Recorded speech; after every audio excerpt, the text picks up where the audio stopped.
Hey, this is Troy from Road Bike Action, and we're here with the new Specialized SL7, which we have nicknamed the Tarvenge. It's the 7th iteration of the Tarmac, and it looks to us more like the Venge. Really what has happened here is they've taken the two bikes and kind of molded them together. From first impressions, it does look a lot more like a Venge than the Tarmac. Now, both bikes in the past have had very, very, very similar geometry, with just the head tube and the seat mast being the main differences, as well as kind of the fork shape and things like that. And they've kind of just mixed those two together now. So you get what is a new stem. It looks like the old Venge stem, but it is a new stem. It's a little bit lighter, combined with the same handlebars that were on the original Venge. There's kind of a gated head tube that hides all the cables, so that's all integrated now on the Tarmac. And best yet though is that it comes with a threaded bottom bracket. Yes, S-Works all the way down are threaded bottom brackets, and Specialized has pretty much just come to realize that the BB30 version of their bottom bracket was probably just the most warranted part of the bike. So for pricing, the S-Works versions come at about $12,000. The SRAM one comes with a cork power meter. The Shimano version, which is Durace Di2, comes with the 4i partnership with Specialized, and they've kind of put that onto a Durace crank rather than running their own power carbon cranks. Complete build that we have here with the 1x system is $7,000. The bike does come, ours is 1x, but it does come with the ability to run a derailleur hanger and put a front derailleur on it. In the rear, on our 1x version here, you have the wide gearing, so it's a 10 to 36 cassette with the new wide rear derailleur, and all that means is that it has a wider range, so you can run a 1028, you can run the 1033, but you could not, with this derailleur, you could not run the 1026.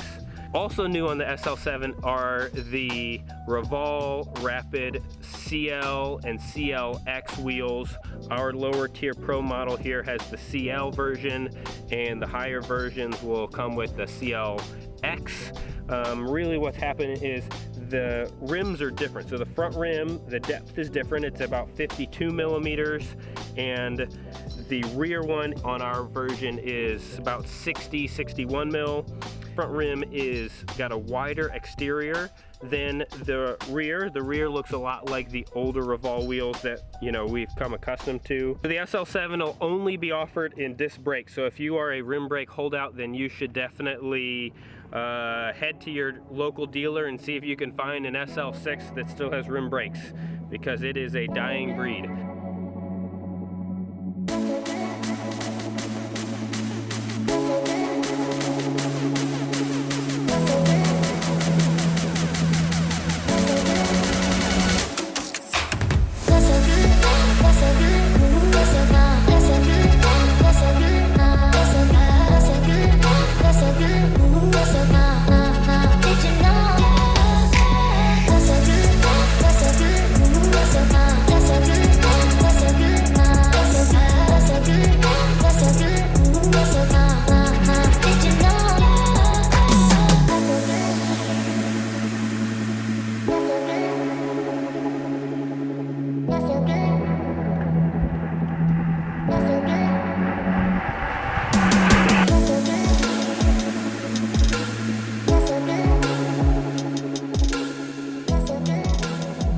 Our Pro model runs the 10R carbon. The S-Works have a 12R carbon, which is 120 gram difference. So the frame price difference, I believe, is probably $3,000 or $4,000.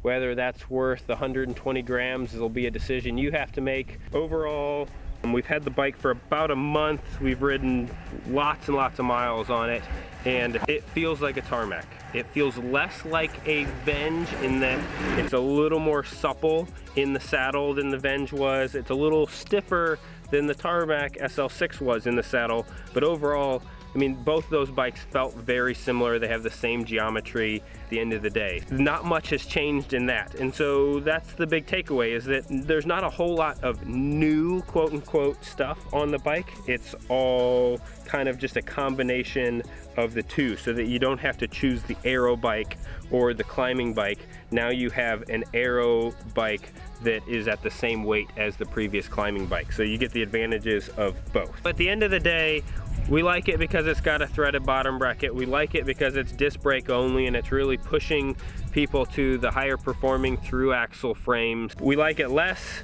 because of the aero handlebars, which we weren't a big fan of originally. But for an aero bike with internal cable routing, there's no steer stop, so that makes it perform and feel more like you're in a traditional externally cable routed bikes and that sort of thing.